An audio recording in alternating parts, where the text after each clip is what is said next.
Ito mga kabayan, pagkatapos natin malinisan ng 2 beses at mahugasan natin, matanggal ang mga dumi at alikabok, ito yan. Atin muna ipapagpag. Atin ang binilad sa hangin. Ito ay sa lilim, hindi direkta sa araw para mapanatili yung kanyang phytonutrients sa dahon ng ating guava leaves. Ay yung ating guava leaves na ating pinatuyo sa hangin, nakahango. Ito, makikita ninyo. Natin na muna puputol-putulin itong ating guava. Kailangan ating pinuhin muna bago ilagay sa blender para madali siyang mapowder. Una natin ang ilalagay sa blender para tayo makagawa na ng guava leaves powder. Atin ang ilalagay itong ating pinatuyong dahon ng bayabas or guava.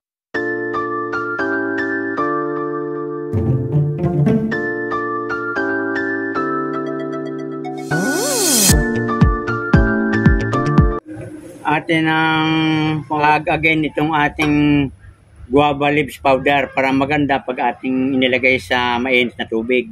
Makikita nyo, pinong-pino itong ating guava leaves powder. Napakasarap niyang ilagay natin sa malgamgam na tubig at ating iinumin. At ito'y nakakatulong sa iba't ibang uri ng ating karamdaman. Napakarami ng health benefits itong bayabas.